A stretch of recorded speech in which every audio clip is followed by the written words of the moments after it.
పరమేశ్వర, ఏంటిదంతా? నేనిదంతా సహించలేకపోతున్నాను. ఎందుకు నా పైన కష్టాల వర్షాన్ని ఇలా కురిపిస్తూనే ఉన్నావు? కట్టిన ఈ తాళిని ఎందుకు తీసి పాడేయట్లేదు నేను? అలాగని ఈ మాంగళ్యాన్ని పెట్టుకొని నేనసలు జీవించలేకపోతున్నాను కూడా. ఎన్ని రోజులని నేను దీనిలా భరించాలి? ఈ రోజు అయిపోతుంది, రేపు అయిపోతుంది అని నేను రోజులని గడుపుతూనే ఉన్నాను. కానీ నాకు ముగింపే కనిపించడం లేదు. పాపం త్రిశూలమ్మ వాళ్ళు నా ముందు కొంగు పట్టుకొని అడుగుతున్నారు. నాకు ముందే జాలి ఎక్కువ. ఎవరైనా బాధలో ఉంటే నా హృదయం కరిగిపోతుంది. ఈ విషయంలోనే అదే జరుగుతుంది. అలాగని నేను వాళ్ళ మాటలకి ఒప్పుకొని వాళ్ళ ఇంటికి వెళ్ళలేను. ఇష్టం లేని ప్రేమ, ఇష్టం లేని పెళ్లిని ఒప్పుకొని నేను సంసార బంధంలో ఎలా ఇరుక్కుపోవాలి?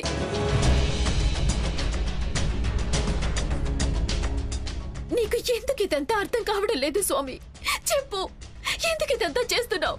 నేనేం చెయ్యను, మాట్లాడు. వాళ్ళిద్దరూ నన్నలా వేడుకుంటున్నప్పుడు నా మనసు పట్టేసుకున్నట్టు అవుతుంది పరమేశ్వర.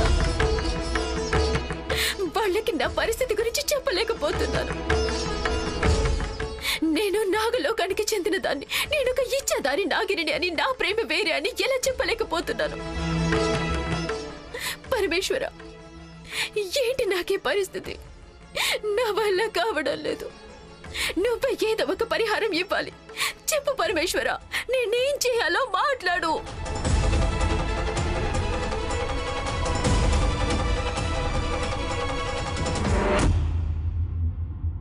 శివాని, ఈ పరీక్షల్ని నువ్వు ఎదిరించి తీరాలి. నువ్వు వీటిని తప్పించుకోవడానికి సాధ్యం కాదు. నువ్వు ఈ కఠిన దారుల్ని దాటి తీరాలి. ఇది ఇప్పుడే నిర్ణయించిన విషయం. నువ్వు నీ ప్రేమతో నిలబడి నాగమణిని దక్కించుకోవాలి అన్న కర్తవ్యం ఇచ్చాను. నీకు ఎలాంటి కష్టాలు ఎదురైనా కానీ నువ్వు నీ కర్తవ్యాన్ని చేసి తీరాలి. అలా అని నేను ఈ కష్టాలన్నింటినీ ఒప్పుకోవాలా? నా ప్రేమని మరిచి త్రిశూల్ని నా పతిలాగా స్వీకరించాలా? కుదరదు. నా వల్ల ఇదంతా కాదు. ఇదంతా వదిలేసి నేను దూరంగా పోతాను. శివాని, నువ్వు ఇప్పుడు కష్టాల నుండి దూరం వెళ్తే నాగలోకం నాగమణ్ణి పోగొట్టుకొని 24 సంవత్సరాలు పూర్తవుతాయి.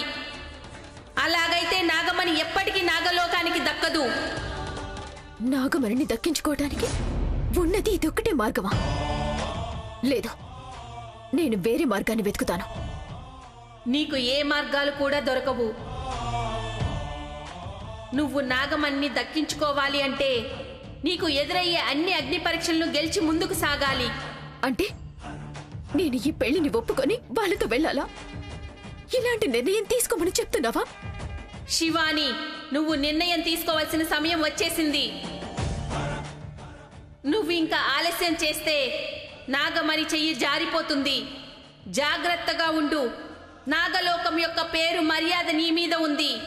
జాగ్రత్త, జాగ్రత్త.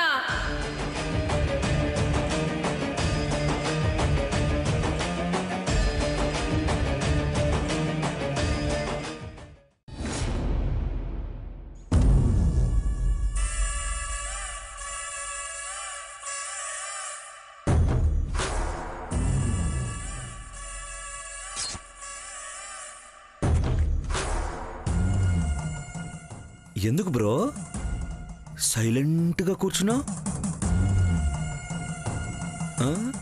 బాధలో ఉన్నావా?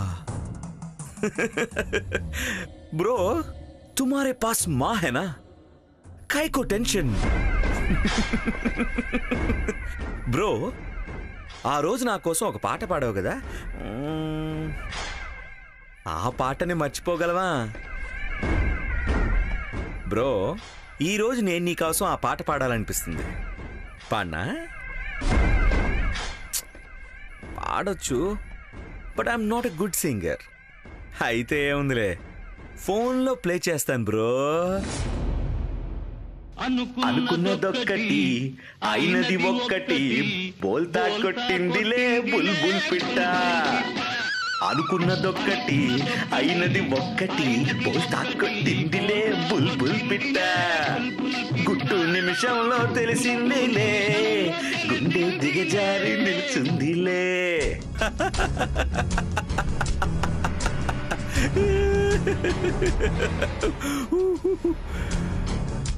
బ్రో ఏమన్నప్పుడు అలా చేస్తాను ఇలా చేసేస్తాను. అమ్మ వాళ్ళు శివాని ఇంటి ముందుకు వెళ్ళారు, తనని తీసుకొస్తారు. ఎక్కడ శివాని? బ్రో ఒకటి తెలుసుకో, నువ్వు ఎంత కష్టపడినా కూడా శివాని నీకు దక్కదు. ఎందుకంటే నాది శివానిది ప్యూర్ లవ్. రావడం 2 రోజులు లేట్ అవ్వచ్చు, కానీ శివాని ఎప్పటికైనా నా దగ్గరికి వస్తుంది.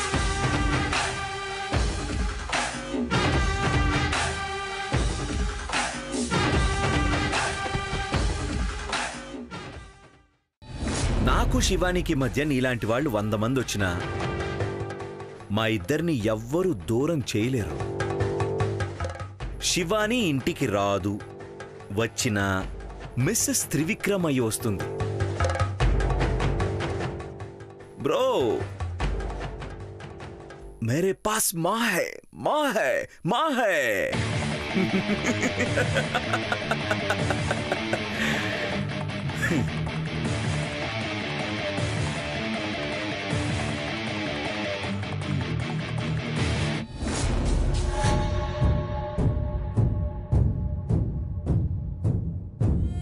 ఏమైంది నీకు?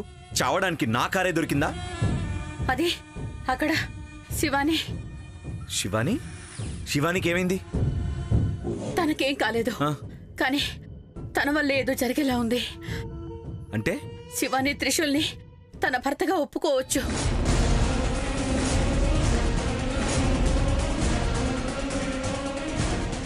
తమాషాలు చేయొద్దు, నాకు బాగా కోపం వస్తుంది. నేను నిజమే చెప్తున్నాను, నా ప్రయత్నాలన్నీ అయిపోయాయేమో అనిపిస్తోంది. అలాంటిది ఏం జరిగిందో సరిగా చెప్పు. అది ఈరోజు మీ ఇద్దరు అమ్మ వాళ్ళు తన ముందు కొంగు పట్టుకొని అడిగారు, మా ఇంటి కోడలుగా రమ్మని అభ్యర్థిస్తున్నారు. అయితే శివాని ఏమంది? అది తను ఏమి సరిగ్గా చెప్పలేదు. ఏమి చెప్పకపోతే ఒప్పుకోలేదనే కదా? నేను అలాగే అనుకున్నాను, కానీ తను గుడికి వెళ్ళింది. దేవుడి దగ్గర ఏదో కోరుకొని ఉంటుంది. దానివల్ల ఏమవుతుంది? నాకెందుకో శివాని ఏదో ఒక నిర్ణయానికి వచ్చినట్టే అనిపిస్తోంది. నాతో ఉండాల్సిన నిర్ణయమే అయి ఉంటుంది. అది అప్పుడు ఉండేది. తీసుకున్న నిర్ణయాన్ని మళ్ళీ తీసుకోవడానికి తనెందుకు అక్కడికి వెళ్తుంది? అంటే నాకెందుకో శివాని తన మనసును మార్చుకొని త్రిశూల్ని భర్తగా ఒప్పుకొని వాళ్ళింటికి వెళ్ళాలి అనుకుంటుందేమో అనిపిస్తోంది. ఈరోజు తన ఇంట్లో ఏం చెప్తుందో దాని మీదే నీ భవిష్యత్తుంది. నాకెందుకో శివాని నీకు దక్కడం అనుమానంగానే ఉంది. త్రిశూల్ని తన భర్తగా ఒప్పుకుంటుందేమో.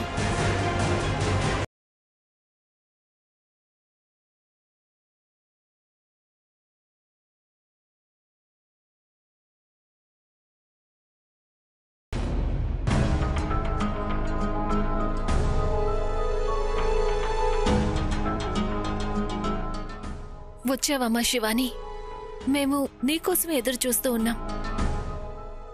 మళ్ళీ నీతో మాట్లాడి ఒప్పించడానికి కాదు, ఆ విషయంలో మేం ఓడిపోయాం. మా కొడుకు జీవితం సరిచెయ్యాలని, 2 జీవితాల్ని బాగు చేయాలని వచ్చాము. కానీ అది సాధ్యం కాలేదు. నిన్నింకా బలవంత పెట్టాం. మా వల్ల నీ మనసుకి బాధ కలిగుండొచ్చు, మేము నిన్ను కష్టపెట్టుండొచ్చు. ఇన్ని రోజులు మేమిక్కడ ఉండటం వల్ల నీకు బాధ కలిగుండొచ్చు. దయచేసి మమ్మల్ని క్షమించమ్మా. ఇంకెప్పుడు నిన్ను ఇబ్బంది పెట్టాం. ఇప్పటిదాకా జరిగిన దానికి క్షమించమ్మా. శివాని, ఇక మేం వెళ్తామమ్మా.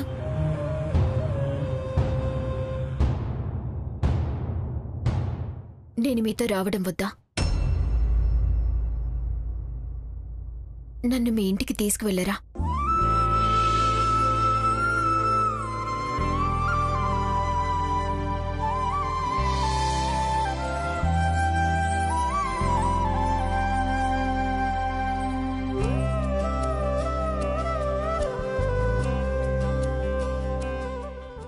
శివాని, ఏమన్నావు నువ్వు? నువ్వు మా ఇంటికి వస్తావా? నువ్వు మా ఇంటి కోడలిగా రావడానికి ఒప్పుకున్నావా? నిజం చెప్తున్నావా? అవును, వస్తాను.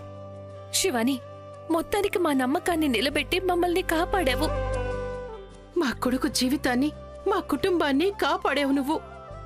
నేను మీ ఇంటికి రావటానికి ఒప్పుకుంటాను, కానీ నాకంటూ కొన్ని షరతులున్నాయి.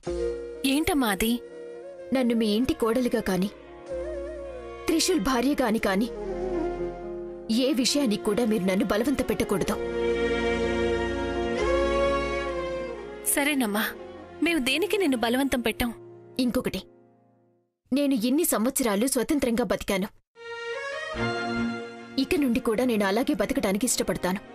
నేను ఎప్పుడు కావాలంటే అప్పుడు బయటికి వెళ్తాను, ఇంటికి వస్తాను. ఎవరు నన్ను ఎక్కడికి వెళ్ళావని ప్రశ్నించకూడదు. అలాగే శివాని, మీరంతా ఈ కాలం వాళ్ళు. అదంతా నచ్చదు అని అర్థమవుతుంది. ఇంకా మూడవది, మా ఇంటి వాళ్ళందరూ ఫారెన్లోనే ఉంటారు. వాళ్ళని చూడాలి అనిపించినప్పుడల్లా నేను అక్కడికి వెళ్ళొస్తాను. ఎవరు నన్ను ఆపకూడదు. పుట్టింటికి వెళ్లే అమ్మాయిని ఎవరమ్మా ఆపేది? సంతోషంగా వెళ్లి త్వరగా రా అని చెప్పి పంపిస్తారంతే. అంతేనా అమ్మా నీ షరతులు? ఇప్పటికైతే అంతే. ఇంకేమైనా ఉన్నా మాకు సరే తల్లి. మొత్తానికి మా కొడుకుతో సంసారం చేయడానికి ఒప్పుకున్నావు కదా, నాకదే చాలు. శివాని, నాకిప్పుడు ఎంతో ఆనందంగా ఉంది. తొందరగా ఇంటికి వెళ్దాన్రా. శివాని, ముందు నీ బట్టలన్నీ ప్యాక్ చేసుకో. నేనిప్పుడే ఈ విషయం ఇంట్లో వాళ్ళందరికీ చెప్పేస్తాను. వెళ్ళమ్మా.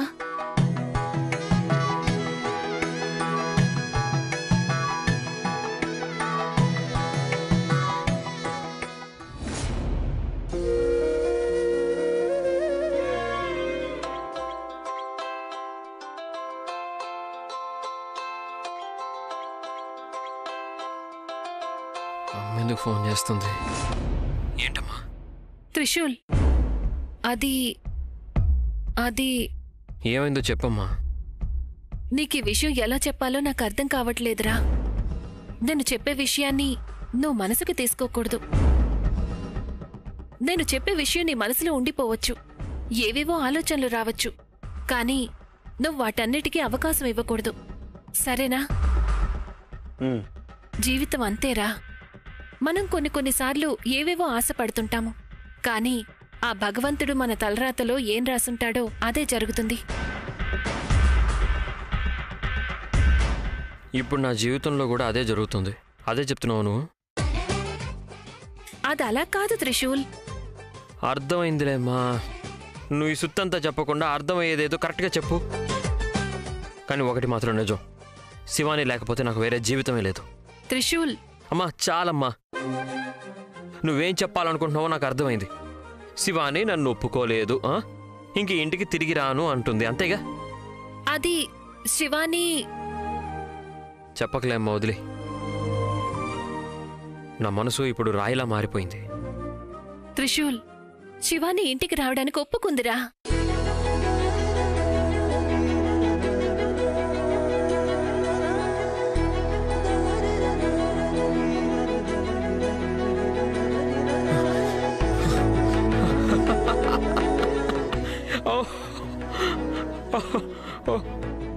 అవునమ్మా?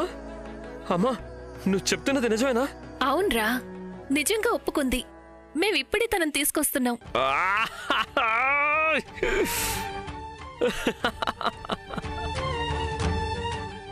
అమ్మా సూపర్ అమ్మా. నువ్వు శివానిని మొత్తానికి ఒప్పించారనమాట.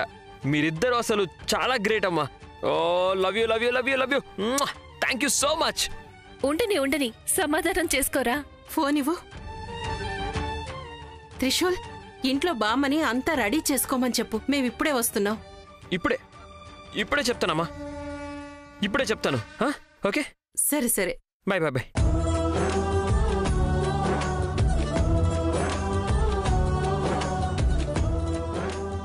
బామ్మా బామ్మా బామ్మా వేర్ ఆర్ యూ? రే త్రిశూల్, ఎందుకురా? ఏమైంది? బామ్మా ఏంట్రా? ఏమైందిరా నీకు? అయ్యో దేవుడా, ఏమైందిరా? ఎందుకురా ఇంత సంతోషం? చెప్పరా. వదలరా.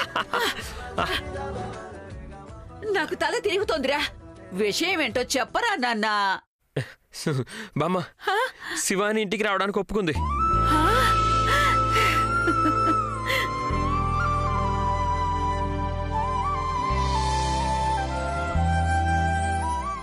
ఏంటి? శివాని ఒప్పుకుందా? అవునత్తయ్య, శివాని ఒప్పుకుంది. ఇక నుంచి నా జీవితం మొదలవుతుంది.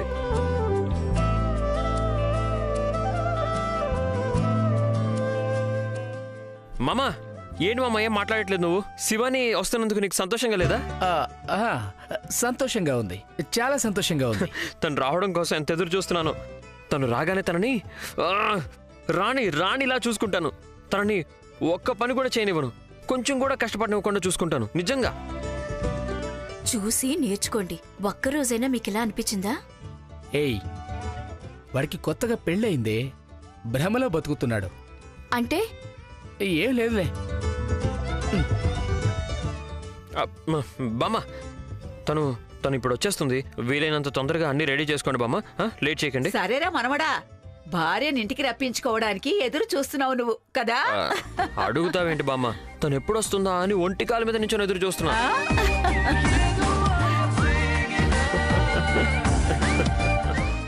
నో నో, శివాని ఒప్పుకోకూడదు. తను ఎట్టి పరిస్థితిలో ఆ ఇంటికి వెళ్ళకూడదు. అయితే మన ప్రయత్నాలన్నీ అయిపోయాయి కదా? నేను ఇప్పుడు ఏం చేయాలి? నేను నీకెన్నిసార్లు చెప్పాను, మా అమ్మ వాళ్ళు శివానీని కన్విన్స్ చేసి తీరుతారు అని. చూసావు ఇప్పుడు వాళ్ళ మొండితనంతో ఎలా సాధించారో? త్రివిక్రమ్, ఇందులో నీ తప్పు కూడా ఉంది. నా తప్ప? ఏంటిది? నేను ఎంత చెప్పినా వినకుండా తొందరపడి మీ అమ్మ వాళ్ళ దగ్గరికెళ్ళి నీ ఇష్టం వచ్చినట్టు చేశావు. దీనివల్ల వాళ్ళ నిర్ణయం ఇంకా గట్టిపడింది. ఇలాగే వదిలేస్తే ఇద్దరు కొడుకుల జీవితం పాడవుతుంది అని శివానితో త్రిశూల్ని భర్తగా ఒప్పుకోమని బలవంతం చేశారు. అడిగారు, అడుక్కున్నారు. ఇదంతా ముందే చెప్పాల్సింది కదా, ఎందుకు చెప్పలేదు? ఎందుకంటే అతనెప్పుడో తాళి కట్టేశాడు. తను ఒప్పుకోకపోయినా అతను తన భర్త అయిపోయాడు. ఎంత పని జరిగిపోయింది.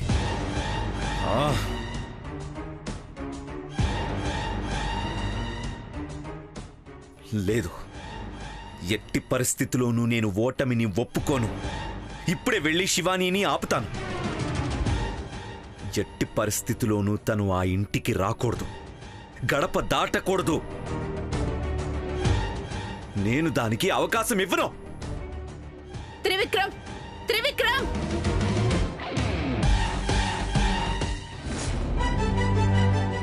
బామ్మ, అన్ని రెడీగానే ఉన్నాయి కదా? అన్నీ రెడీగా ఉన్నాయిరా. రీనమ్మ, టైం ఎంత? వస్తుంది, ఆగన్నయ్యా. ఓకే. అమ్మా అమ్మా, శివాని వచ్చేసింది. అవునా?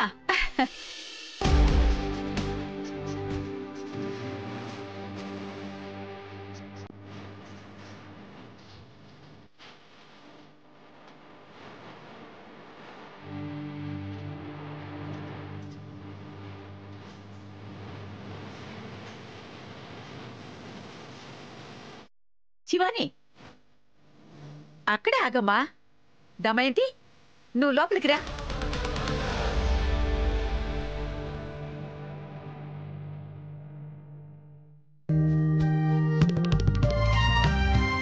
దమయంతి, తనిషా, ఇద్దరు శివానికి హారతిచ్చి ఇంట్లోకి తీసుకురండి. కాదు, ఇంట్లోకి పిలుచుకోవడం ఆ రోజు అయిపోయింది కదా? అవునరా, ఆ రోజు పేరుకు మాత్రమే ఇంట్లోకి అడుగు పెట్టింది. ఈ రోజు అందరి మనసులోకి, ఇంట్లోకి రాబోతోంది మన శివాని. ఏయ్ త్రిశూల్, నువ్వు అక్కడికెళ్ళు. అక్కడికా? ఎందుకు? ఇంటి నుండి బయటికి కాదురా, నీ భార్యకి హారతిచ్చి ఇంట్లోకి రమ్మని పిలుస్తాం కదా, నువ్వు వెళ్ళి తన పక్కన నిలబడు. సిగ్గు చూడు. బాయ్ శివాని. రీనా వెళ్ళమ్మా, దండివు.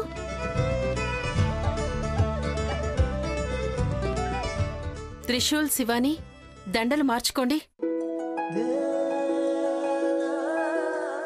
అన్నయ్య ఏం ఆలోచిస్తున్నావు? వదినికి దండ వెయ్యి.